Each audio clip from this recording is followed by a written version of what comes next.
The person who hurt you today probably isn't thinking about you anymore. They went back to work, kept scrolling, started another conversation. But somehow, they've been living in your mind ever since.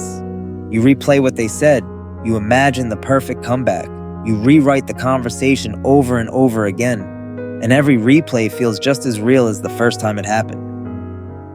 Here's the strange part. At some point, they stopped hurting you. Your own mind took over. If you don't understand why that happens, you can spend years trying to change difficult people, while the real battle has already moved inside your own head. This video isn't about becoming someone who never gets angry. Anger isn't the enemy. Sometimes it's honest. Sometimes it's necessary. The real danger begins when one painful moment quietly turns into a story your mind keeps rewriting long after reality has already moved on.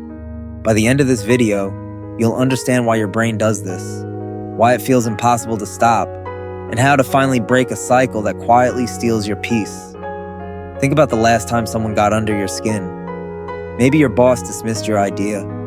Maybe your partner said something careless. Maybe someone online completely misunderstood what you meant. The conversation ended, but your mind kept talking. Hours later, you're still defending yourself inside conversations that no longer exist. Without realizing it, something quietly changes. The event becomes smaller. The story becomes bigger. Little by little, you're no longer reacting to what happened. You're reacting to what it now means. Maybe they don't respect me. Maybe I'll never be enough. Maybe this always happens to me. The event lasted seconds. The meaning lasts all day. And that's where almost everyone misses what's really happening. So let me give this pattern a name. The second wound. The first wound is what actually happened. Someone interrupted you. Someone rejected you. Someone criticized your work. Someone spoke to you with disrespect. Those moments can hurt. There's no need to pretend they don't. But the second wound begins after the moment is already over. It isn't created by another person. It's created by the story your mind starts telling. They've never respected me. This always happens. I should have known better. I'm just not good enough. Notice something. None of those sentences describe what happened. They're trying to explain what happened. And that's a very important difference. Your memory isn't acting like a camera. It's acting like a storyteller. Every time it returns to the moment, it edits a little. It leaves out details. It connects old memories. It fills empty spaces with assumptions. It gives people motives you can't possibly know. And slowly, the story begins to feel more real than the event itself. That's why two people can experience almost the same situation and walk away with completely different emotional scars. Imagine your boss sends a short message. We need to talk tomorrow. One person thinks, I must have done something wrong. Another thinks, they probably want an update. Same message, different story, different emotion. The event didn't create the suffering by itself. The interpretation shaped what happened next. Psychologists sometimes call this cognitive reappraisal, learning to examine whether the meaning we assign to an event is the only possible explanation. It doesn't erase reality, but it can change how we respond to it over time. Now here's the surprising part. Your brain isn't doing this because it enjoys making you miserable. It's trying to protect you. If it studies the painful moment long enough, maybe it can prevent the next one. Maybe it can prepare you. Maybe it can keep you safe. To your brain, replaying pain feels like preparation, which is exactly why simply saying, stop thinking about it, almost never works. Because your brain hears something very different. Stop protecting yourself, and it refuses. So if the second wound is created by the story, how do you stop writing it? Not by pretending nothing happened. Not by forcing yourself to stay positive.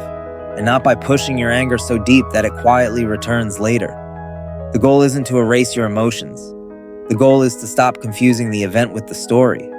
The next time you feel yourself getting pulled into that familiar spiral, don't fight the movie. Pause it. Freeze a single frame. Now ask yourself the first question. What actually happened? Not what you think they meant. Not what they might do tomorrow. Not what this says about your future. Just what happened. Then ask the second question. What story am I adding? Am I assuming I know what they're thinking? Am I turning one uncomfortable moment into proof that something is wrong with me? Am I treating fear like it's a fact? Because stories often sound like facts when we've repeated them enough times. Then comes the question that changes everything. Not, how do I win? Not, how do I prove them wrong? Ask instead, who do I want to become in the next 5 minutes? Because your next response isn't just solving today's problem, it's teaching your brain how to respond tomorrow. Every reaction is practice. Every pause is practice. Every choice is practice. The brain learns from repetition, not from intention, which means every calm response makes the next calm response a little easier. That doesn't mean you'll never feel angry again. It means anger no longer gets to make every decision for you.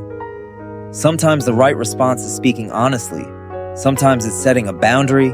Sometimes it's asking a question instead of making an accusation. And sometimes, the strongest response is deciding that this moment simply doesn't deserve another hour of your life. Emotional maturity isn't measured by how little you feel. It's measured by how much freedom exists between what you feel and what you choose to do next. That's where your real strength has always been. Not in controlling other people, but in refusing to let your next decision be written by your last emotional impulse. Let's go back to the person we met at the beginning, the one who ruined your day with a single sentence. Maybe they really were unfair. Maybe they really did disrespect you. Maybe they truly hurt you. Nothing in this video says you should pretend otherwise. But ask yourself one question. How long were they actually present in your day? 30 seconds? 1 minute? Now compare that with the hours your own mind spent replaying the scene. At some point, the suffering changed hands. The first wound belonged to them. The second belonged to the story. And once you see that, something quietly changes. You stop fighting every difficult person. You stop trying to control every uncomfortable situation. Instead, you begin paying attention to the one place where real freedom has always existed, the space between what happened and the meaning your mind immediately created. You can't always stop the first wound. Life doesn't work that way. People will disappoint you, misunderstand you, reject you. Sometimes they'll genuinely hurt you, but you never have to keep reopening the second wound. That's a choice your mind can slowly learn, not overnight, not perfectly, but one response at a time. Freedom isn't the absence of anger. It's the ability to decide what anger gets to do next. Every pause becomes a choice. Every choice becomes a habit.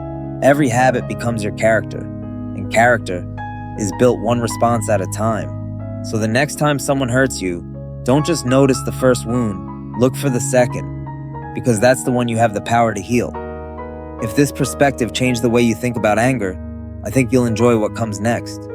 Because the next video explores another invisible habit of the mind, why uncertainty often feels more dangerous than reality itself. I'll see you there.